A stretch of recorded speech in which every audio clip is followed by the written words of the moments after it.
You under a lot of criticism for picking Terence Crawford to stop Errol Spence in the 7th round. Yeah. You got Spence fans jumping on your ass. Yeah. Pause. But, like, what's your logic behind that choice? Because you, like, a lot of people don't know you're really big on Errol Spence. Yeah. Errol Spence fighting Mikey Garcia was the first time we seen him really box, right? He can box. He good at it. But what he love to do is hurt you. It ain't no way in hell fighting Terence Crawford is he not going to try to hurt Terence Crawford. The fight is too built up.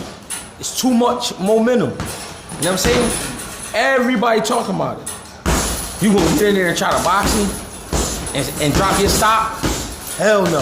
You gonna go in there and try to break him. Everybody running around right now calling Spence the eye collector. You know what I'm saying? I think that's a good nickname too. I like that. I like that. I like that, right? So with everybody naming him the big fish and the eye collector, you think he could go in there and play around with his food? Fuck no. Now, Crawford, whether you like it or not, he always get his man hurt and he finishes him. Is Spence different? Yes. But is Crawford different? Yes. Spence hasn't fought nobody like Crawford. Crawford ain't fought nobody like Spence. But here's the thing. If you give Crawford that chance to hurt you, to put his hands on you, he could hurt you and he will finish you if he hurt you. The thing is, right, the Crawford style, he got about 3 styles. Why? Because when he orthodox, he Terence Crawford. He looking to find you. He looking to buy time and see where you're coming from. When he turns southpaw, he bud, right? He looking to finish you. But the third style in that is that loose style he got, where he slip in between shots. He touch you uppercuts to the body, into the head. He might catch you with a hook pulling out. He might jump in with a left hand. He might step out with a left hand, turn you with a hook, bring an uppercut back. It's little sneaky shit he do in that ring. People don't like to look at. They think it's ugly because how the shit land, but it gets the job done. At the end of the day, we talking about a man that got 30 knockouts. He can punch. He can for real punch.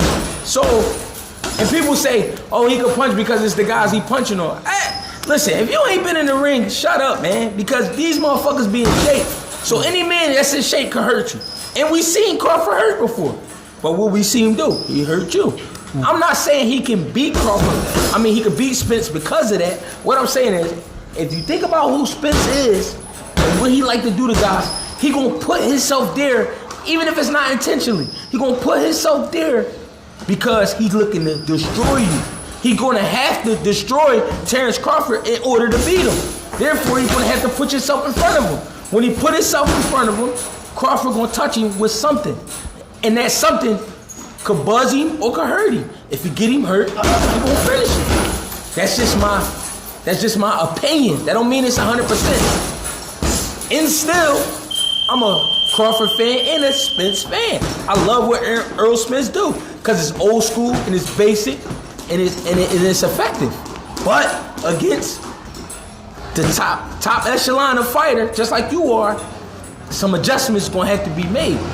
Is he willing to make them adjustments to beat Terence Crawford? That's why I think Terence Crawford gonna hurt him, because it ain't gonna be that easy. It ain't gonna be like with a Porter's so reckless, he put himself. No, Crawford get reckless too, but it's with some skill. You know what I'm saying? Just watch it. All you gotta do is really pay attention to what you're watching. But the thing is, I can't say that for anybody because a lot of people don't know what they watching. A lot of people don't know what they looking at. You know what I'm saying? They just talking shit. So it is what it is. That's just my opinion. No disrespect to Errol Spence. I love Errol Spence. I love what he do. But I just think with all the momentum behind this fight, he gonna have to go in there and try to break Crawford. At the end of the day, Crawford ain't the easiest man to just break. You know what I'm saying? And everybody, you know, the fans, because the fans love the story. Oh, man, he flew out of a car, moving at 110 miles per hour.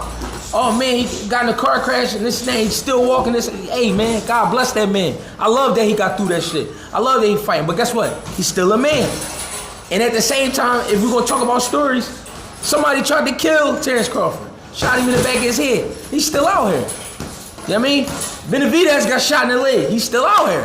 When he rumbled, bud, everybody made that excuse. But guess what, man? He's still able. So as long as you're still physically able, it's a fair match. I don't want to hear nothing about no car crash. I don't want to hear nothing about nobody getting shot in the head. There's two great fighters. You know what I mean? They do what they do, and it's going to be a great fight.